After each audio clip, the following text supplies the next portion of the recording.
It's 7:30. Here's Callum Leslie. NASA's having a go at launching a helicopter on Mars this morning.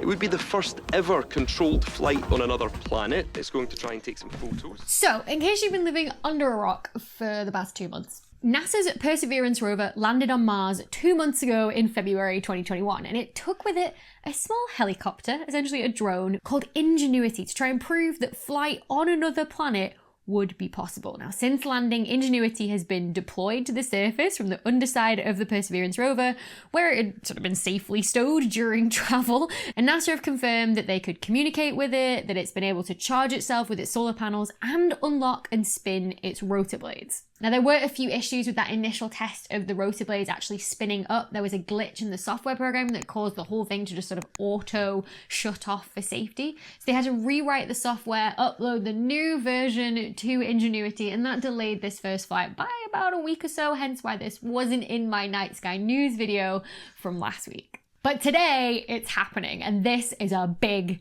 deal. Not least because we don't even know if powered flight on Mars is going to be possible. Ingenuity was literally launched on Perseverance not knowing whether it would be able to take off from the ground. And that's because the Martian atmosphere is so much thinner than Earth's. So it's 1% of the atmospheric density of Earth at sea level. So that's 100 times less dense. For context, if you were to go to the summit of Mount Everest instead, the atmosphere would be 3 times less dense. To reach sort of Martian density of atmosphere here on Earth, you would have to go to 45 kilometers altitude, which is about 4 times higher than passenger airplanes fly. So why does it even matter that Mars's atmosphere is thinner? Well, it's all to do with how helicopters fly, right? They fly by spinning their rotor blades. Now, rotor blades are flat on the bottom and curved along the top. And so what that means is that air has to flow faster over the top than it does over the bottom to compensate for the longer path that it has to take. Now, if the speed of air goes up, then the pressure of the air goes down. That's a really well-known law of physics called Bernoulli's principle. Now, if the pressure is different, if it's greater on the bottom and less on the top where the air is moving faster, you essentially create like a suction because of the pressure difference. What you create is something known as lift, essentially a force that helps lift the helicopter off the ground as its rotor blades spin so it can rise into the air and fly. Now, there's a couple of things you have to think about here, because obviously the heavier the thing is that you're trying to fly, then you're going to have to generate more lift, either by rotating your blades faster to generate more lift or by having bigger blades. Now, for example, on a typical helicopter, the blades spin about 500 times per minute, right? But on a typical consumer drone that's used for photography, where the blades are really, really tiny, the blades spin at 8,000 times a minute just to give it enough lift. Now, on Mars, there's obviously a lot of things different. First of all, you've got slightly less gravity, so that makes things slightly easier, but then the thinner atmosphere means that you can't generate as much lift because you literally don't have the pressure from as many air molecules generating that lift below your rotor blades. So even though Ingenuity is about the same weight as a typical consumer drone, about 1.8 kilos, it even looks a little bit like one, right? It has to have 2 pairs of rotor blades, both of which are 1.2 meters long, as opposed to the tiny ones that you get on drones here on Earth. And it needs to spin at 2,500 times a minute in opposite directions to generate enough lift. 2,500 times a minute, as opposed to like normal giant helicopters that can lift people here on Earth, which the blades only have to spin at 500 times a minute. Or at least this is how fast we think the blades have to spin.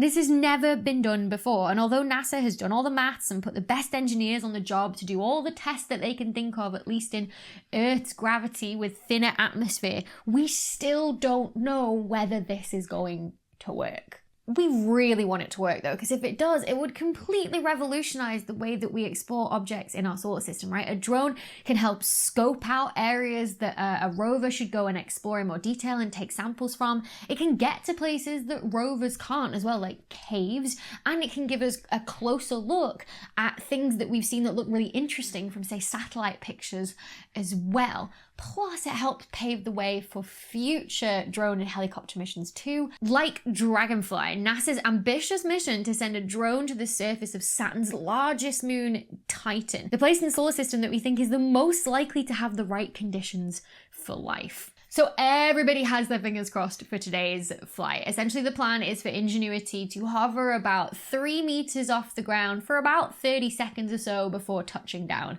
again. Now, that might not sound very impressive for a first flight, but it's worth remembering that the Wright brothers' first flight here on Earth, which everyone has been sort of comparing this moment on Mars to, only lasted for 12 seconds. And then they cracked on and did more flights after that sort of first proof of concept. And that's what NASA's plan is. After this first flight today, if it's successful, it might also instruct Ingenuity to do a couple more different flights, second and a third one, where it might go a little bit further afield by about 50 meters or so, and then come back again and land. During all this, Ingenuity has 2 cameras to record what's going on. One of them looks straight down to the surface. It's a little black and white science camera. And then the second one is sort of like a horizon shot, right? Looking out as a traditional drone might do. Plus, you've got all the cameras on the Perseverance rover too, which we parked about 65 meters away for the best view of what's going on. Now, technically, all of the commands and the timings for this whole procedure of takeoff and hover and landing and making sure that all the images are taken at the right time by both Ingenuity and Perseverance as well, all those commands were sent by NASA last night to Mars. And so technically the flight has actually already happened at 8:30 my time. We just don't know whether it was a success or not yet. We're in that sort of waiting period time where the data is coming off Ingenuity and Perseverance up to the satellites in orbit around Mars, back to the deep space radio network dishes on Earth, and then relayed to NASA. And that takes about 3 hours or so. So we're still about an hour-ish away from getting data and knowing whether this flight was successful or not. So right now, I'm sat here with my fingers crossed, trying to be patient. And patience, it's not my strong suit. One eternity later. Oh, it's happening. Oh, something's happening. Something's happening. So at the minute, we're just waiting to hear from one member of the team. And the first piece of data that's going to come through is essentially a graph to say, this was the altitude of Ingenuity over this time period. And that'll tell them actually if they managed to get off the ground. Oh, downlink beginning. Downlink beginning. I love how everyone's just staring at this one guy on his laptop like... Oh, he's running a Python command. Gotta love Python. Look, Python 3.